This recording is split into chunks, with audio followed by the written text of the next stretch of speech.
Bonjour Julien Zoubida, je suis Morgane Esch, je suis la coordinatrice Myanmar-Birmanie pour Amnesty International France. Alors, je vais vous expliquer un peu ce que Amnesty, de quelle façon Amnesty travaille sur la Birmanie, ou le Myanmar, puisque c'est le nom officiel qu'on utilise à Amnesty, même si on utilise plus en France le nom de Birmanie. Donc la Birmanie, le Myanmar, c'est un État fédéral. Enfin, c'est pas un État fédéral, c'est un État dans lequel il y a 135 ethnies qui coexistent. C'est un État où 90% de la population est bouddhiste. Il y a d'autres religions comme il y a des musulmans, des chrétiens et des religions syncrétiques. Donc pourquoi je parle de ces 135 ethnies ? C'est que c'est un État qui a vocation à devenir fédéral dans le processus de démocratisation du pays. Aujourd'hui, cet État n'existe pas en tant qu'État fédéral. Cet État est en guerre. Et il est en guerre aux portes d'autres pays, donc à ses frontières. Donc cela met en danger le processus de paix qui est en train d'être mené par le gouvernement.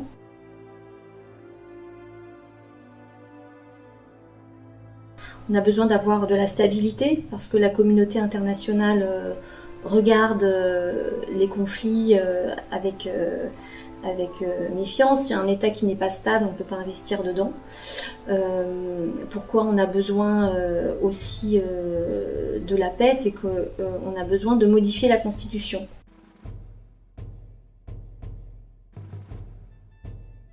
L'idée de changer la Constitution, c'est aussi l'idée que les militaires aient moins de pouvoir. Les militaires, aujourd'hui, ils ont 25% des sièges au Parlement, ils ont un droit de veto, donc ils peuvent reprendre le pouvoir quand ils veulent, et ils dirigent le ministère de l'Intérieur, des Frontières et de la Défense. Donc tout ce qui a trait au conflit et tout ce qui a trait à la sécurité du pays. Et Aung San Suu Kyi, donc la conseillère d'État, n'a pas du tout le pouvoir de gérer cela par elle-même. C'est vraiment l'armée qui dirige le pays. Il y a deux zones principales de conflit en Birmanie. Il y a à l'ouest, dans l'état d'Arakan, qui est frontalier avec le Bangladesh. Et il y a l'état Kachin et Shan, qui est frontalier avec la Chine, le Laos et la Thaïlande, enfin, principalement la Chine. Ce sont deux conflits complètement différents. Le conflit à l'ouest, c'est un conflit où est menée une persécution d'une minorité musulmane. Le conflit au nord, c'est une minorité chrétienne. Et par contre, ça rentre dans cette même idée de persécution des minorités en Birmanie. Dans les deux cas, il y a des déplacés internes dans le pays. En Arakan, en juillet 2016, il y avait à peu près 150 000 déplacés internes dans des camps fermés.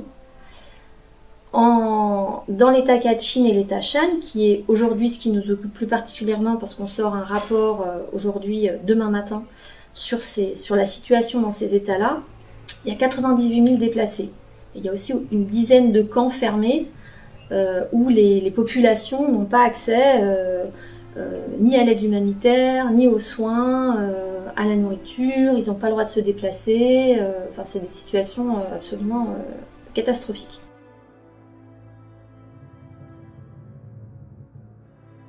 La grande différence entre ces deux conflits, c'est que dans l'état de l'Ouest, en Arakan, c'est vraiment l'armée contre une minorité, alors que dans les états du Nord, ce sont l'armée, des groupes armés issus des minorités, et que ces conflits entre l'armée et les groupes armés retombent sur les populations chrétiennes.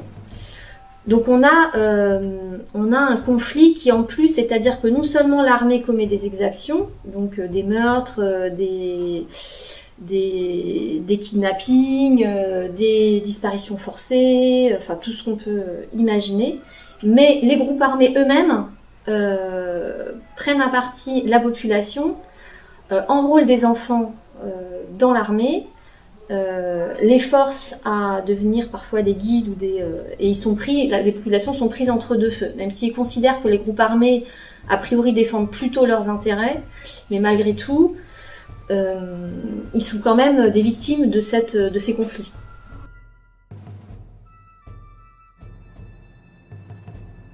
Alors dans l'état Kachin, c'est un des plus gros gisements de jade qui existent.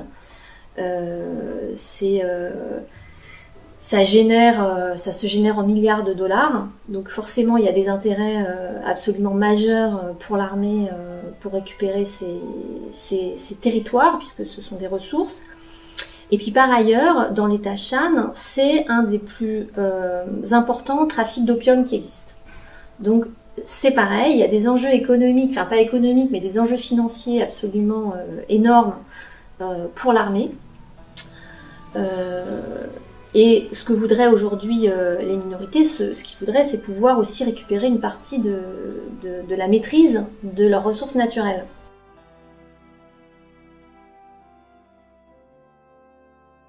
Ce qu'il faut savoir dans l'état de l'Ouest, dans l'Arakan, c'est que cette population musulmane minoritaire a un autre très gros souci, c'est qu'ils sont apatrides. Donc ça veut dire que depuis 1982, ils n'ont aucune nationalité. Donc quand ils essaient de rentrer au Bangladesh, on les refoule en disant « bah non, vous êtes des Birmans ». Et en Birmanie, on leur dit bah, vous êtes des Bengalis, donc vous devez partir au Bangladesh. Donc ils ne peuvent faire référence à aucune convention internationale puisqu'ils ne sont pas liés à un droit qui leur reconnaît une existence. Et ça, tant que la Constitution ne changera pas, tant qu'il n'y aura pas un processus de paix qui amènera à mieux légiférer les relations entre les minorités, évidemment, il n'est pas question d'aborder cette question-là.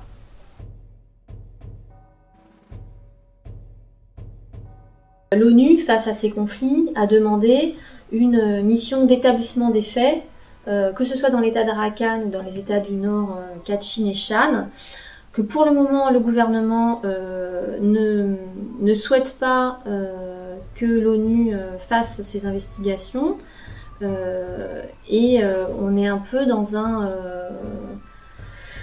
une non-communication des informations et tant que l'ONU n'aura pas pu en fait faire des rapports, nommer les choses, quantifier, chiffrer, comme nous on le fait à Amnesty, on ne pourra pas qualifier ces crimes. Enfin, on sait déjà que dans les États du Nord, il y a des crimes, ce sont des crimes de guerre.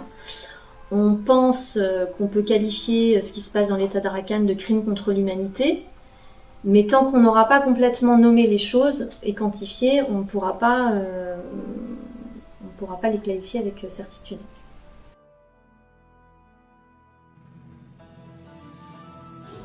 Il y a un processus de paix qui est en cours en Birmanie, qui a démarré en 2015, mais tous les groupes armés n'étaient pas présents à la table des négociations. L'armée a demandé des conditions pour être à la table des négociations qui n'ont pas pu être tenues par les groupes armés, c'est-à-dire de déposer les armes. Donc certains, il n'y a eu que 8 groupes armés qui sont venus. Le reste n'a pas voulu participer à ces négociations.